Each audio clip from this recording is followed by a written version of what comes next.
All right. Well, I guess we can get started here. We have a little bit of a schedule today, so getting to it and sticking to it's probably going to be the best way to go about this. So why don't we get started? Hello, everyone that has dialed in and invested in themselves again. Congratulations and welcome to yet another State of Sales with Aircall. We're super excited to have you here. We put together a great panel tonight. We're going to be talking a little bit about negotiation. It's just a really great day in general because, Aircall just announced our Series C funding today. So we're kind of gloating, I should say, maybe bloating too, not really sure. But we are absolutely excited to have this moment and excited that you guys can all be here with it. So super pumped. Why don't we get started with just a quick, brief intro by each of our panelists. Panelists, if you want to tell the world a little bit about yourselves and what brings you here.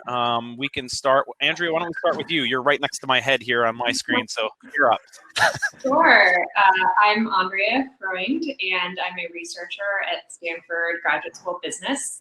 I primarily research organizational behavior, which focuses on workplace dynamics, how we respond to others at work. That includes in the context of negotiation. So I'm excited about this topic.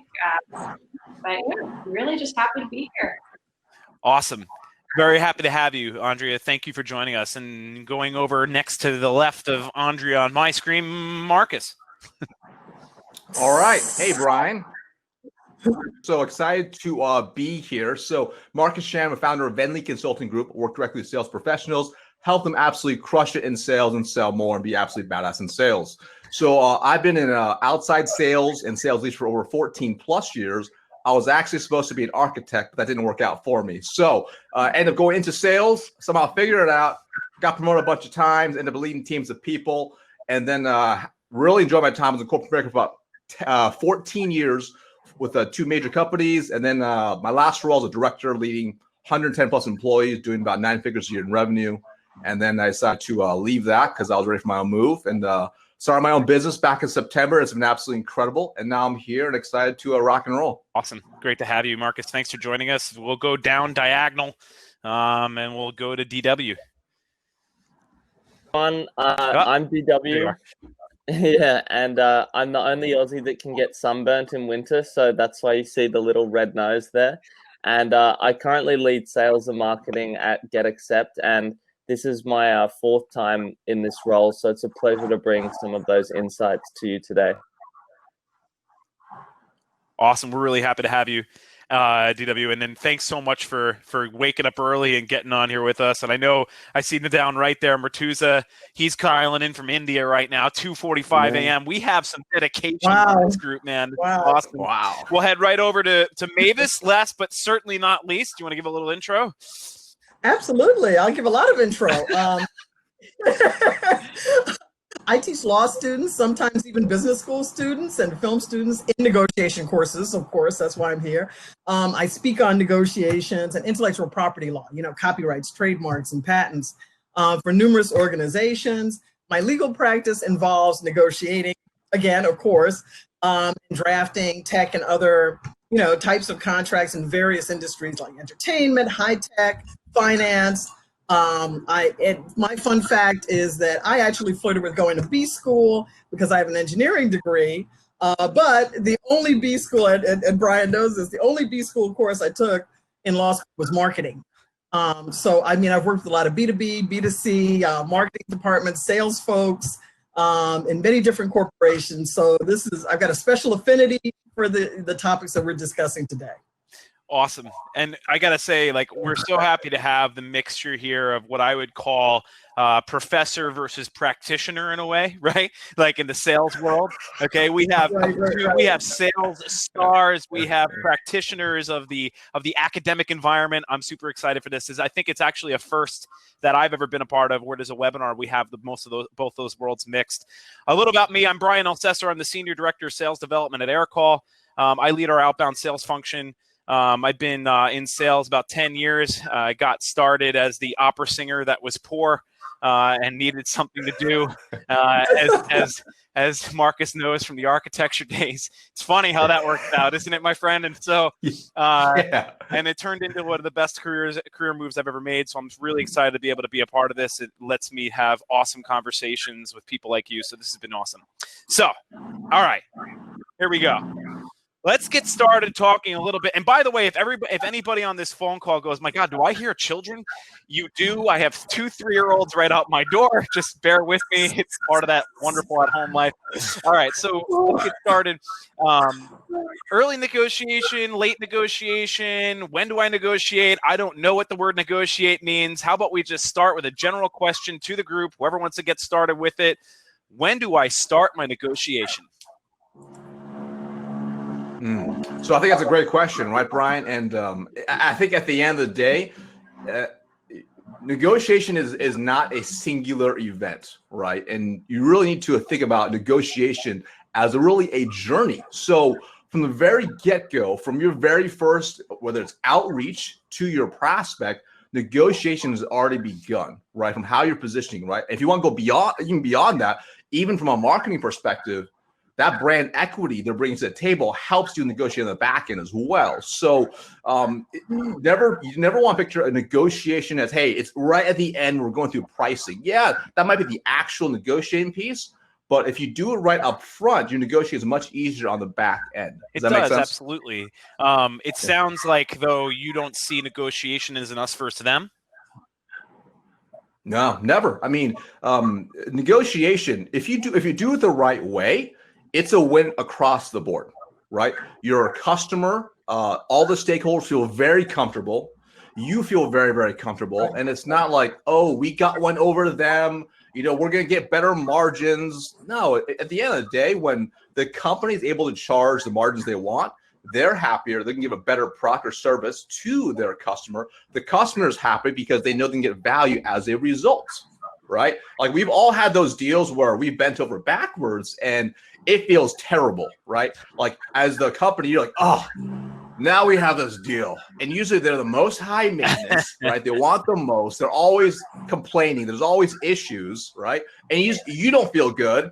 They don't feel good, and it's not a good relationship to be in, right? And that's where it's like it's important to understand and see as a holistic view of negotiation versus just a singular event. It's funny too because can I I'm coming to you. I'm coming to you. Let's do it. Okay, here we go. We're good. Go. We're flowing now. I love it. Marcus, I wanted to just say win-win, because that's the phrase. That's what you're talking about, and that's the way it should be. Right. It might sound hackneyed, but it is, what this is all about. And also, to your point, if it starts out like that during the negotiation, what do they say? If it walks like a duck and it quacks like a duck, it's a problem. If you're having a problem during negotiations, what do you think is going to happen once you enter into the marriage? You know what I mean? If, the engagement is bad, the dating isn't fun, you know what? It's not going to be a very happy marriage. Mavis, I need to go right back down the road there for you. And Andrea, I'm coming right up to you next. But Mavis, so in thinking about contract law, right? I know procurement, right? As a salesperson, as a sales leader, I know procurement, right? And when we get to that point, we get the agreement, the team's like, yes, I want your product. I'm like, woohoo, yeah. And they're like, send it to our procurement team.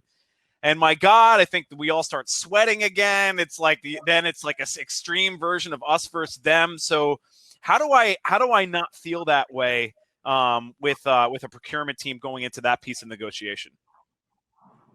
Okay, so your concern is that everybody's happy and everything seems fine until you come to those contract people. That's right, them contract people.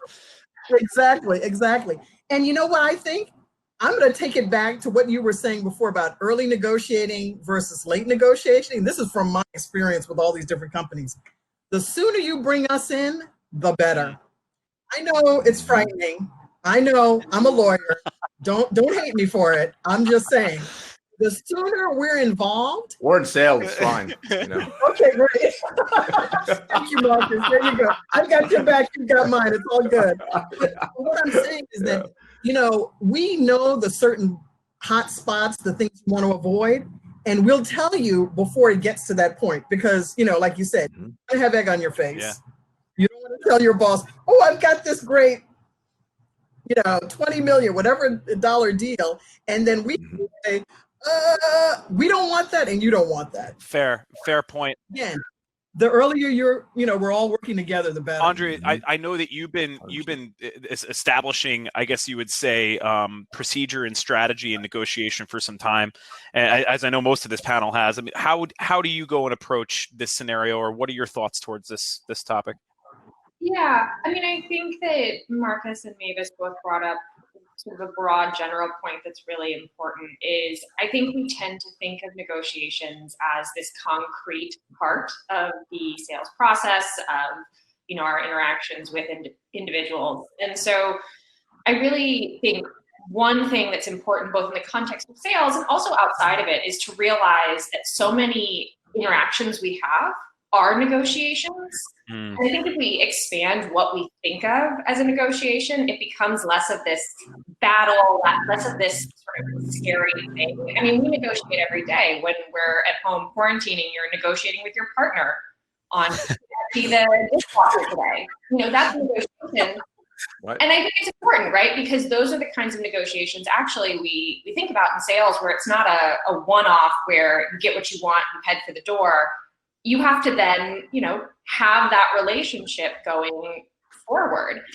And so I would say the biggest piece of advice is to, before you even enter into the negotiation, reframe how you're thinking about it, where it's not a battle, it's a collaborative problem-solving process. And as part of that, you need to be able to have a conversation where you learn what their needs are, to Mavis's point, and that means bringing people into that conversation early.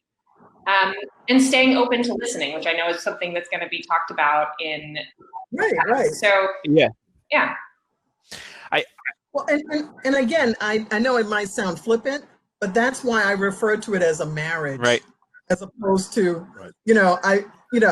we're in mixed company, so I don't want to say anything. But the point being that we want it to last, we want it to be good, productive, and beneficial. All parts involved. Andrea, I was laughing when you said that we're negotiating every day with our partners, because I know typically they say there's 4 to 7 negotiations a day that you have on average. I think I'm up to like 16, 17. Is that normal?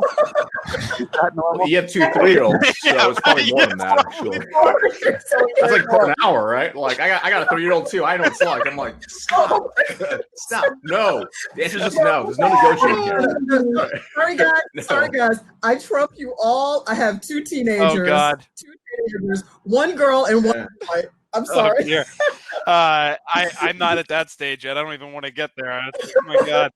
DW, I know I'm jumping ahead here, but one of the thoughts that I had as we were going through this, Mavis says to bring people in early.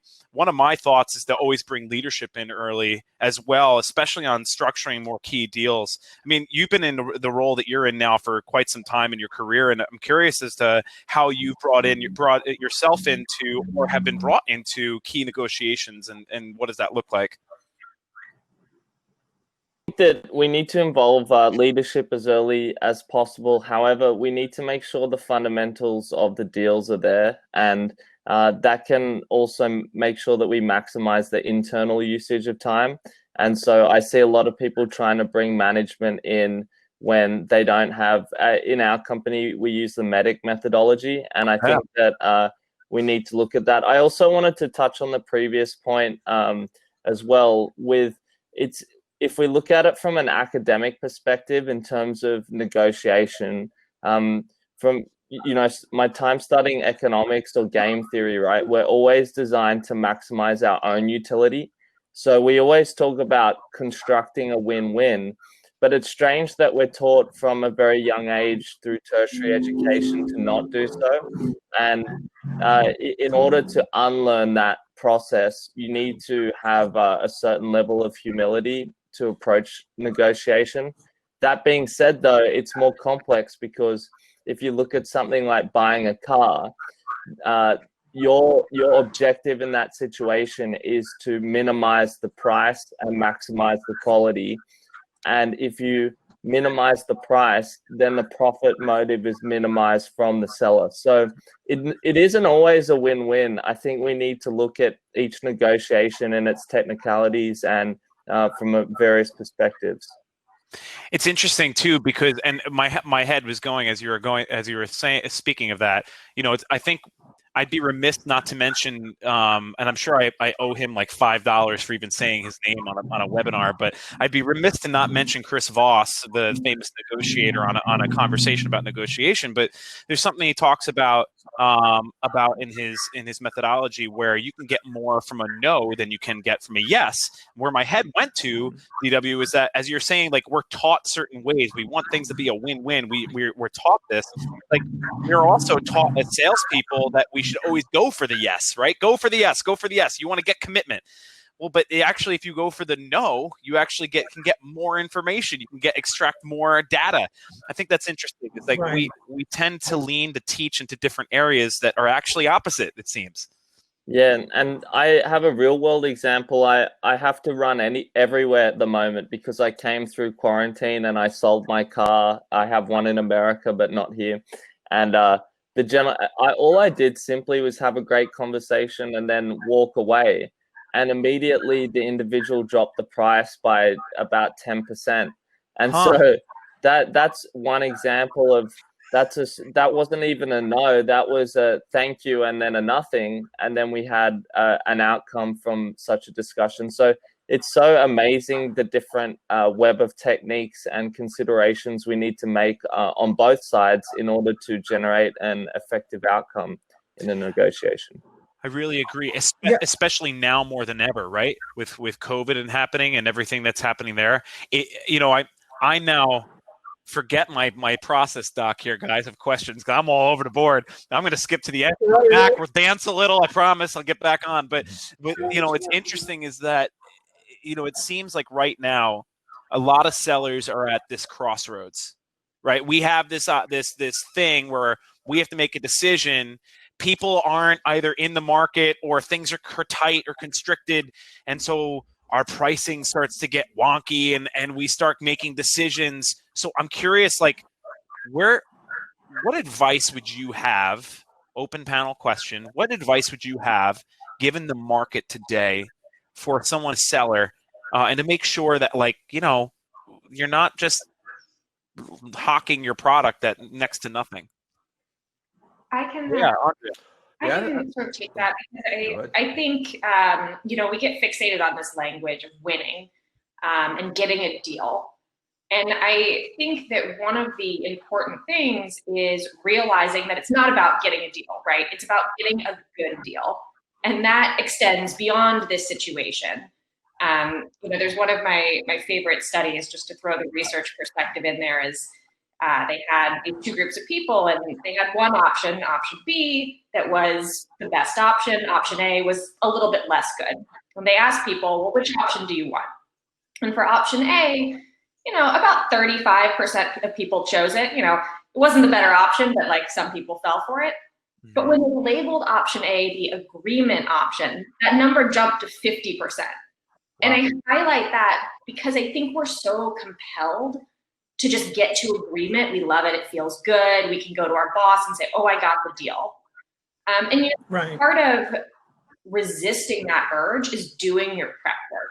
It's about knowing what levers you can pull and knowing how much they're worth, even the non-quantitative things. It's difficult, but if you can actually put a value to things like extended customer support, different rollout plans, like what is that going to cost you as a company? And what is the bottom line that you're willing to accept? It keeps you from going into that territory of accepting a deal that you feel great when you close it, but then you look at the numbers, and I'm sure people on this call have been in that situation where you realize you just cost the company money. So I think that having an understanding of what things are worth to you and also what your bottom line is, which isn't necessarily that it's, a zero net cost, because your company's time is on the line. That's how you avoid falling into that pitfall. Yeah, and there's so much business that comes inbound too for a lot of the sellers that are on this call. There's going to be no reason why someone that doesn't raise their hand wants to have your product. And if I'm just trying to get volume in, maybe I'm just shedding the price and letting it happen. I think that's a really great call out, Andrea. I really do. I mean, I want to swap over to Marcus for a second. Yeah, Mavis, I'll get to you there too. What? Actually, we can cycle down. Let's finish that thought, and then I have a question for Marcus here as well.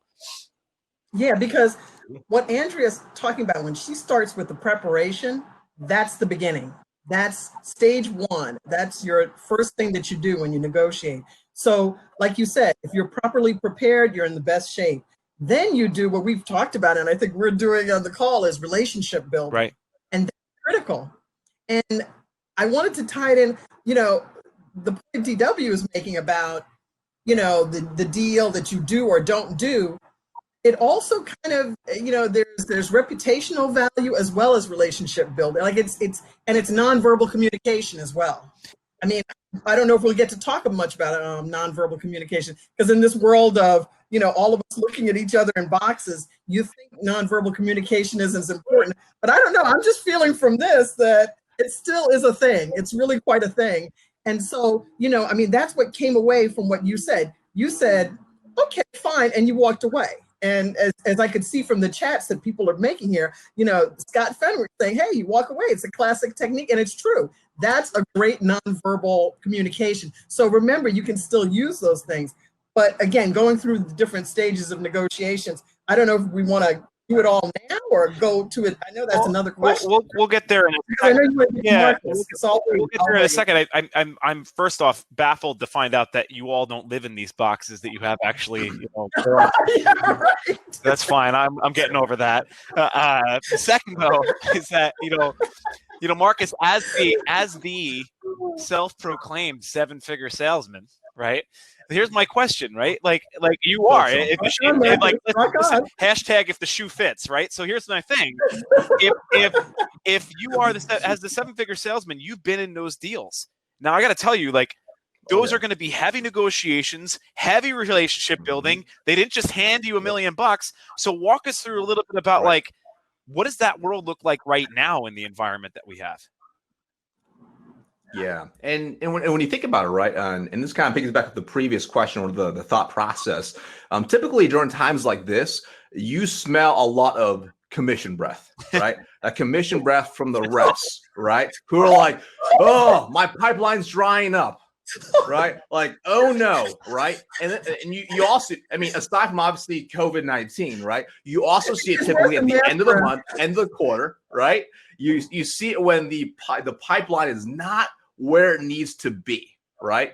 And you see the same concept even for large deals, okay? Like if you don't have enough deal, if you only have one large deal in your pipeline at 7 figures and you give nothing else, you are freaking out, right? If that deal goes sideways, you are calling up your VP, your senior VP, you're saying, hey, what can we do? Can we give them 12 months free? Can we do this? Can we do whatever? You're trying to find any way to hold on to that thread of an account, right? And the reality is you simply don't have enough in your pipeline, right? That's the obvious reason, right? But also what I find, especially during times like this, the fundamentals have been forgotten, right? Under times of stress, the fundamentals go away, right? And what with Andrea and Mavis said is that preparation, right? So the fundamentals when you work a deal, whether it's a 3-figure deal, 7-figure, does not matter, any deal size, that proper preparation should not change, right? So you're properly preparing, that will give you the right mindset. And then when you walk into the sales cycle, whether it's 1 call or 30 calls, whether it's 1 decision maker or 30 decision makers, are you properly vetting the process, going through discovery, asking the right questions, properly qualifying, getting all the key details that allow you the opportunity to get to the point of properly closing at the end. But at that point, you've already earned the opportunity. Ask for the business at the price point you want. And oftentimes what I find in times like today, many salespeople they forget the fundamentals. I love that. They forget the fundamentals. I love that call out, right. Marcus. I think there's an old phrase that I live by, I think really highly of, is that you don't train until you get it right. You train until you can't get it wrong. And I think that's really interesting. And Maps it back in. Mavis started with a question a minute ago with the process. And Mavis, we're going to circle back to you and Andrea and process from an academic standpoint.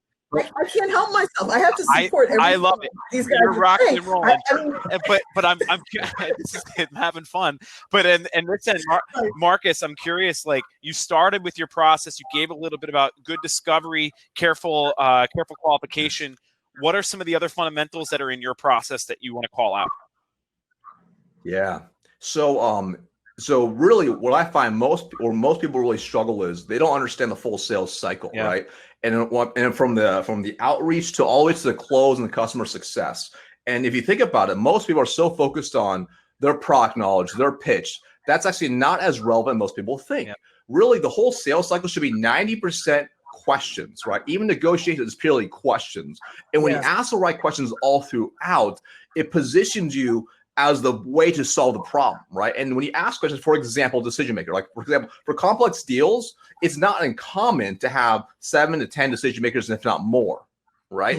And we talk about bringing in procurement early, right? And that could be additional decision makers. If you bring those in earlier on, right, then you can work and develop the relationship, you know? And I've seen stats where it says, that could be wrong because most stats are made up, but you know, like every 90 days there's a new decision maker in the sales cycle, right? So even if you are losing people in that sales process out of the sales cycle, decision makers, you still have other people you're still navigating and working with to maintain that deal. Because otherwise, if you don't do that, when you get close to that end, and if your key decision maker is gone, now your commission breath kicks in, right? You're like, oh no, like I need to salvage this deal. I was right there, the 1 yard line, you know, or 1 meter if you're somewhere else, right? So you know, and you don't want to lose it. So you find you get desperate and you want to give away the farm to get the deal, right? But if you do things right up front, it protects you quite a bit. And usually what I find, if you started selling, let's just say in the last 5 years, you never sold in a recession, right? This is your first recession you sold. That's right. But if you sold before that, I started in the last recession, right? And I had commission nonstop. I mean, I was like giving away whatever to get deals done because I didn't know any better. I had no confidence. But now, the second time around, I'm like, oh, I've been here. I got that. In fact, even for my business, I just increased my pricing. Right? During the time, because I know the value my service can deliver for my clients right now. Right? And they happily pay it because they're getting the result. DW, is your team suffering from commission breath? No, we take breath mints.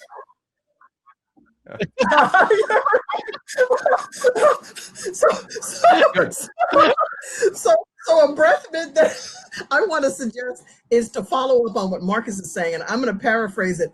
I think no salesperson is an island, so you don't go it alone. And I think the point you're making is one you cannot stress enough. And I mean, even as odd, you know, like your allies will help to save you. Remember, and I think, you know, Andrea will, and I would say this, you know, every negotiation is really a multi-party negotiation. Like you said, you think you're across from one person, but that person has a boss, that person has colleagues, that person has, you know, subordinates. So you need to do the same thing. You need to just, you know, and I think we were going to talk about this, that it takes a village. Well, I always say it takes a major metropolis. I mean, it's like, you know, you cannot have, you know, look, I think DW is right. You don't want to waste people's time. You don't drag the CEO in or your CIO, or you don't bring them into every little detail and every minor transaction. But if you have some friends that you can bounce it off, and lawyers can be friends too. I'm just saying, I'm trying to put it out there, but you know, like you can just, you know, create the allies, and they'll even have great ideas to help you as well. Go ahead, I think, yeah, that you were segueing me politely into my tip. I think the one I wanted to bestow, I love what Marcus is saying about process and getting those things right. I also feel like being on the sales perspective, a lot of that high level stuff can be difficult to consume. So I prefer to give you, you know, 1 or 2 direct points. And in this case, it is no negotiation is the best negotiation. But people will always need to feel like they have a sense of negotiation, because that's an enablement function for a buyer. But go into the deal with the number that you want to take. Don't mess around. And then if that number comes up, just take that deal. The problem with most of us is, again, we're individuals and humans who want to maximize our utility. So in that case, we're trying to get the most price, the largest ACV per customer, and that can elongate sales cycles, deteriorate relationships, and also, you know, if someone says, I'm going to take this software for the $8,000 that I wanted, then take that deal on the table. Don't try to be the hero that gets the extra $2,000 for onboarding and, you know, premium training. So That's the biggest mistake I see in most people, is going for too much and not willing to go into that deal with a designated number. I'm taking down little quotes here as we go. So far, we've had some really great little snippets of sound bites. I always like to think of these as thinking sound bites. DW just gave a good one. Don't be a hero. I love that. Like, that's a great sound bite for a negotiation. I think that's so on point. I want to make a pivot here. You know, we've been talking mostly about sales and product as the negotiating standpoint, but Jason actually in our chat on the right made a really great question a little bit ago about, like, right now a lot of us, the product isn't the product is ourselves. We have so many people that are out of a job right now, that are out in the market, that need to go after and start selling themselves. So his question is, career coaches often say as a job seeker, you're the product that needs to be sold. What are your thoughts on the panel? And I guess also a second question, how does that relate to a negotiation? Andrea, why don't you start us off there? Sure. You know, I think that, yeah, when you are applying for a job, you are selling yourself. You know, especially in the nature of modern work, where we see in situations like this that a job you're hired for may not be the job that you end up doing. And so more and more, there's research to suggest that recruiters are screening for sort of broad personality traits, broad skill sets. And so, yes, you're selling yourself, your likability, and that's incredibly important. We know whether it's fair or not, people tend to be drawn to people they feel are like them. And there's lots of ways we can talk through on how to sort of use that to your advantage. But I think in terms of selling yourself, being able to position yourself not just as someone who is a good fit for the role, but who is a good fit more broadly, both in terms of the organizational culture, but also your ability to grow, right? That's going to be super key. And then in terms of when you get to the negotiation standpoint and negotiating things like salary, you know, there's a lot I'm happy to comment on there in terms of how to increase it, but I want to turn it over to my colleagues as well and see if they have any insight as well. Yeah, and we're definitely going to talk about that too, Andrea, because there's a piece on that we need to cover.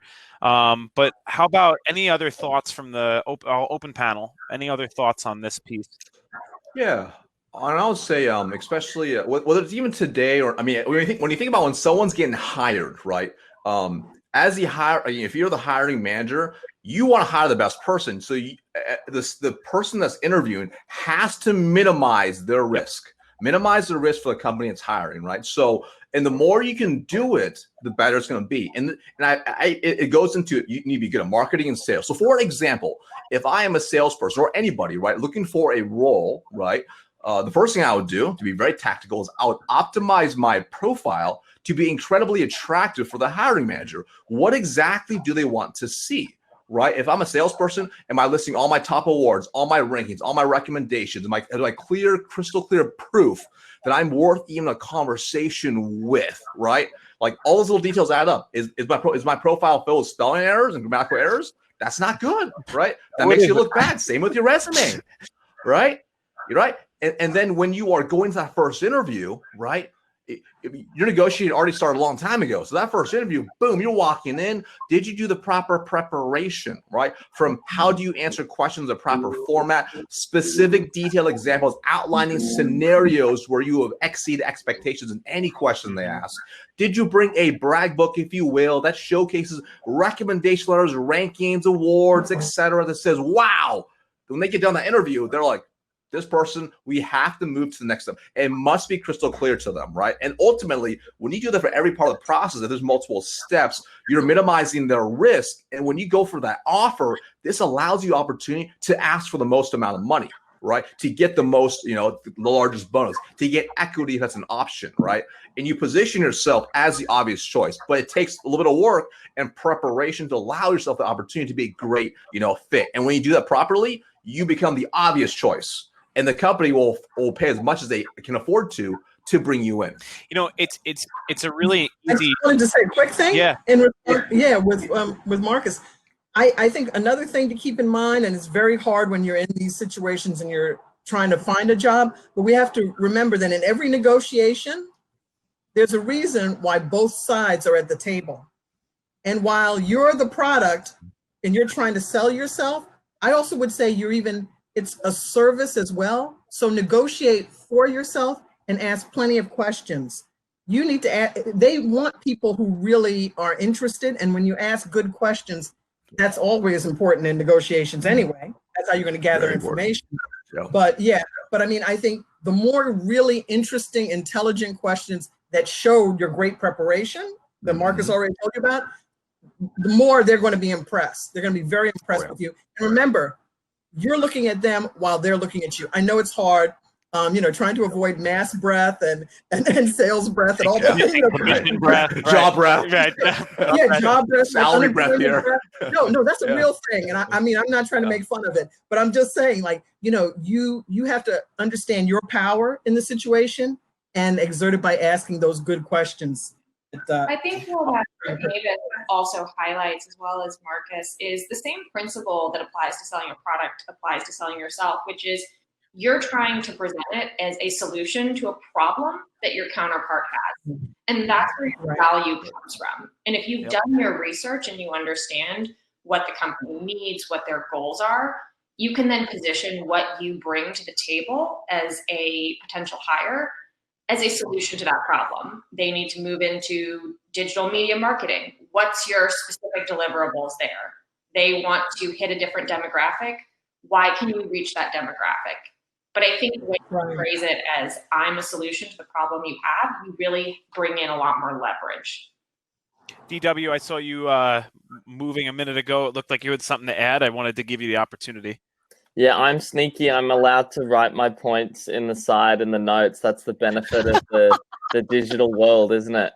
But with that being in mind, I've 3 points for you guys. The first is that the dream is when your product or territory is so good that you don't need to actively sell yourself.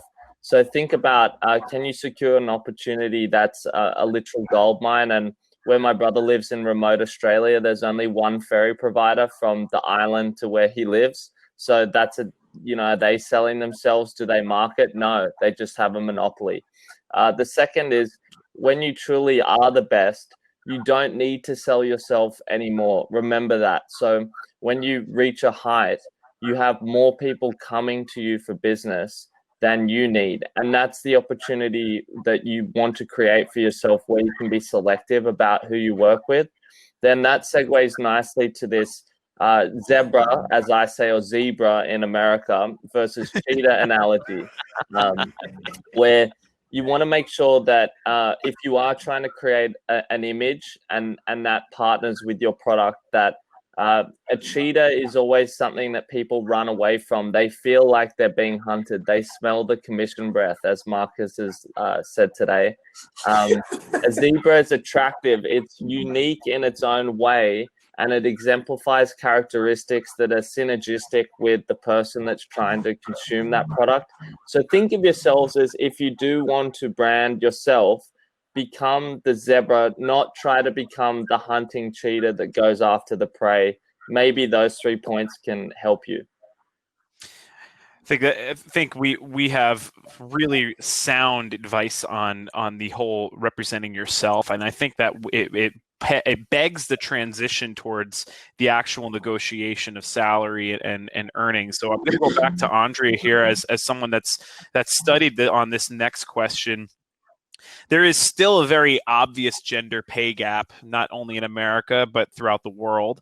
And I know that there are people on this call and in general that would love to have some advice in tackling that aspect. How do I go and have a successful negotiation, knowing the statistics, knowing the data that follows me, and making sure that I can get the best outcome for myself and in terms of the gender pay gap? Yeah, this is an issue I'm really passionate about and have done a lot of research on, and I'm sure Mavis can comment as well. The research on the gender pay gap, one of the, I think, most pronounced findings is this finding that women don't ask. They did some research where they found that there was a 7% pay difference in MBAs that were graduating. And when they looked at why that was, they looked at it in large part because the women in the MBA graduating class weren't actually negotiating their salary. But when we did negotiate, their outcomes were just as good as the men who negotiated. So I think that's the first thing, is like, negotiate. I know you may feel like you don't have leverage, especially in this climate, but you do. And to my earlier point, when you can frame it in terms of the actual value that you bring to the company, I think that gives you a leg up. So that would be the first thing I would say. I won't sugarcoat it and pretend that when women negotiate, you're not going to get a different response. There's mountains of research showing that when women negotiate, they are viewed as less nice, too aggressive. They don't conform to what a woman should be. And so some of the ways that I would recommend getting around that as a female negotiator is to go back to what I said at the beginning, which is really framing this as a collaborative problem-solving process. People tend to respond better when they feel like women are behaving in a communal way. And the way that you do that when you're negotiating salary is by saying, like, look, I really want to help you. I really want to join this company and contribute. Here's what I think I bring. But you're framing it in a way that isn't like, you know, I'm amazing, I do this, which, to be frank, is something that oftentimes a male evaluator can get away with because it's more agentic, as we say. So really framing it communally. And then the last piece of advice I would give for female negotiators is there's been research to show that when women negotiate on behalf of others, they tend to perform a lot better. And That's interesting. Yes, yes.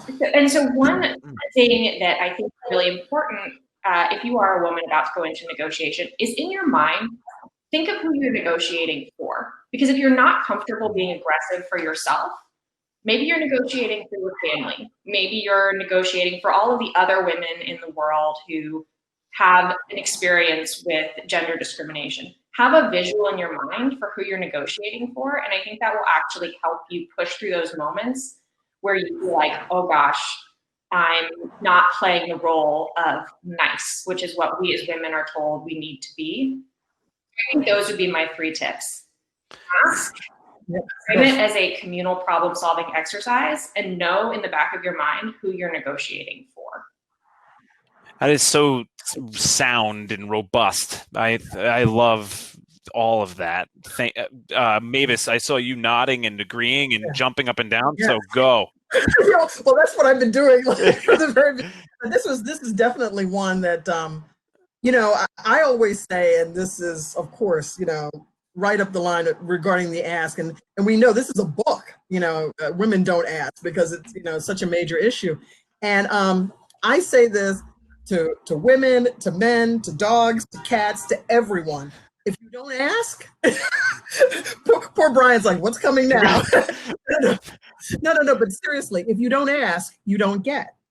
And it's a very simplistic statement, but, again, it is about the questions that you don't ask, you'll never receive information on. Yeah. You'll never have any sense of. You'll never be able to, explore that. And one of the major concepts that you realize in negotiations, and especially in the world we live in today, is information asymmetry. I mean, whether you're female, male, or whatever everybody is operating with less information. So you really need to, I know I keep going to questions, but it is about asking. And if you want more money, obviously you have to ask for more money, and you have to give reasons for it, and you have to support it, which, again, when they do the studies, the discussion has often been that women will tend to research and support their request for a higher salary, very intensely, because, that's just a different approach. But I think also this communal, working together, frankly, it seems like in general in the world we're living in, people are really moving to a lot more, like we said, working together, working in the village. So that approach will work for everyone. And it just interestingly, I find the agent point very, very important. Yeah, it's interesting too, because it's highlighting for me a few things, and is that obviously, I myself, Marcus, DW, we're not in that world, but the other world that we are all going to be in is also the age discrepancy piece, right? And there's going to be a time in our career, if we haven't already felt it, where that's even going to be a piece of the pie when applying for these jobs and trying to negotiate salaries and outcomes. I think it's very interesting though around this perception of value. And how you can not only be able to show it but perceive it for yourself. I think that's a really eye-opening comment from both Andrea and Mavis's point. Go ahead, Marcus. Yeah, wasn't that too, right? And obviously, I'm not a female, but my wife is. So, and my wife works at a little shoe company called Nike. You guys maybe heard of it. So, pretty large company, right? And my son is a major investor. Yeah. So I do invest in there too. So, and she's been there for about 12 years. Okay, and she's had a number of promotions, and it's and she's a little more timid when it comes to negotiation, right? A lot of the same concerns you guys mentioned earlier, spot on. With all these promotions she's earned that she's had to apply for, interview for, I found what has really helped her, right, to build her confidence was, number one, for me to help support, but also like role play interview questions, right? So she understands how well to answer the questions, so she feels confident in there, because that's going to build more value, right? But also positioning the best way she can position to really showcase why she has a value. So, for example, she's in more interactive design. I say, hey, listen, this is what we got to do. Like, we should also prepare some digital samples to showcase them in the interview of your work. This way, they see the true value. It's not just you talking about it, but you're actually showing them, right? And then ultimately, closing each interview, I basically talk like a sales process, right? To even doing prior research, like you mentioned earlier, but also market research. What type of a compensation is that market allowing? Male, female, et cetera, right? And ensuring when she's going to negotiate at the very end, she's asking for, what she expects, right? Yep. Not because of her gender, but because of the skill she brings to the table. And I found that's really helped her get. We've gone back and forth, and she's like, oh, I'm not sure if I should push. I'm like, you can collaborate the way you guys mentioned and still ask for it without coming off like, you're being quote unquote bitchy or whatever, right? Like you deserve it. You don't have to go in there hard, but you could definitely, it's collaborative. They're going to win by getting hired. So it's helping her work through it. Also was really key for her to feel comfortable with going to the table and asking for more money and the job. So I want to go ahead, Andrea. Yep. I was going to say, to summarize what Marcus said and to make it really clear, as we talk about, but communality doesn't mean asking less. It means framing how you're asking and pairing it with competence. And I think whether you're a woman, but particularly if you're a woman, you need both. You need the communality and you need the competence. But sure as hell, don't ask for less. Yeah.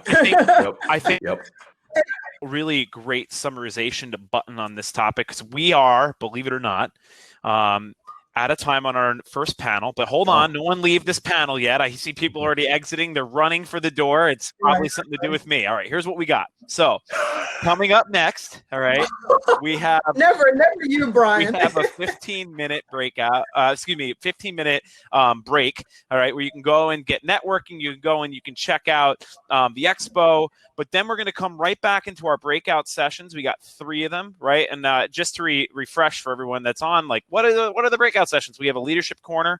Okay, you can go and figure out how you can help lead your team to success. We have a deal desk where you can go deep into different deals that or deal stories that you've been in to try to help figure out more difficult situations.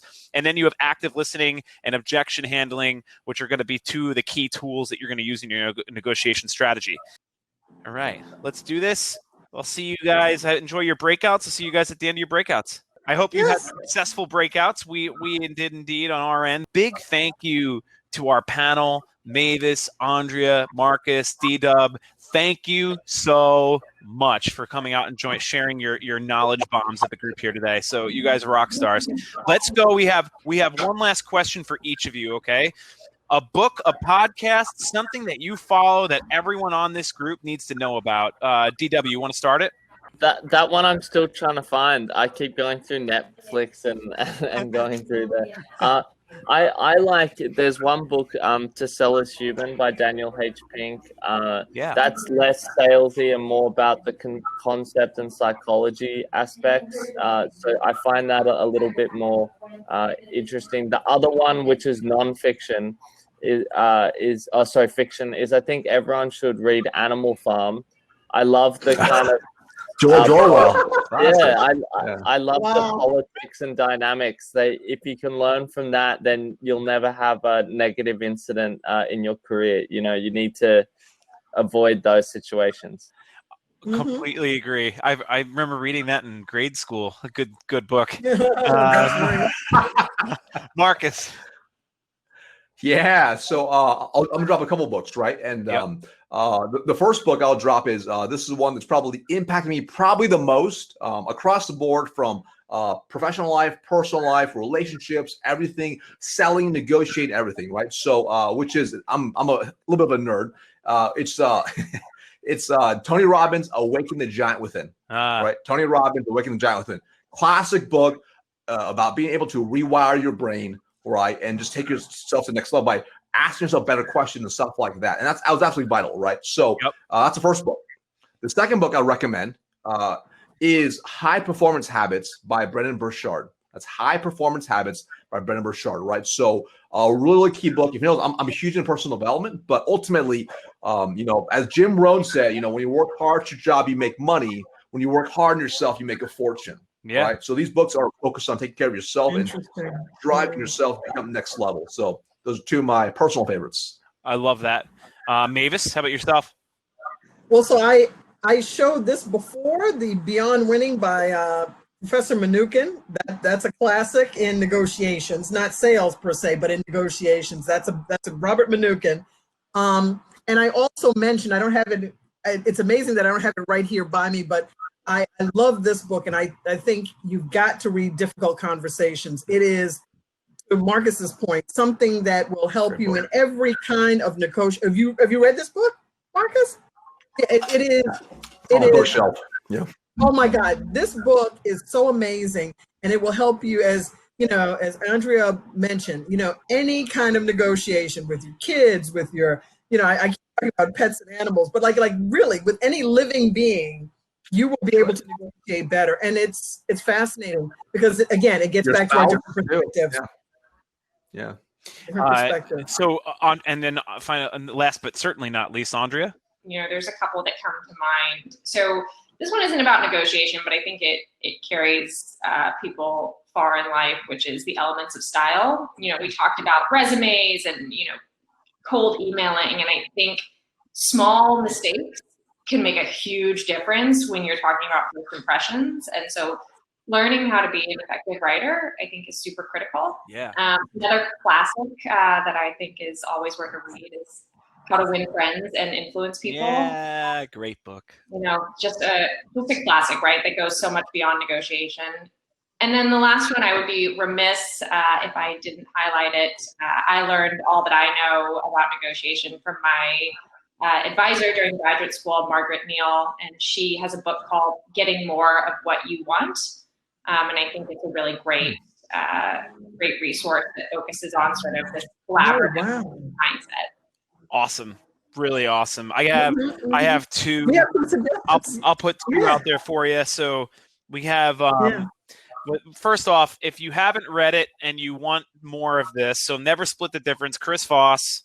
He's kind of the thing right now in the idea of negotiation for businesses, because he's an FBI hostage negotiator that decided that he'd start advising business. Interesting. He's got concepts that are really interesting.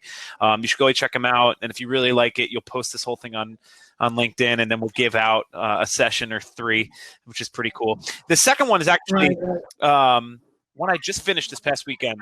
I just finished David Goggins' book, Can't Hurt Me. Can't Hurt Me. That book. Oh my God. I blew my mind. I literally finished it, was like, I need more of this. I wish it never ended. So that's a really great book about unleashing the power from within that you have, that we all have, that pushing ourselves past certain thresholds and certain limitations that we've given ourselves. I freaking love it. This has been an awesome panel.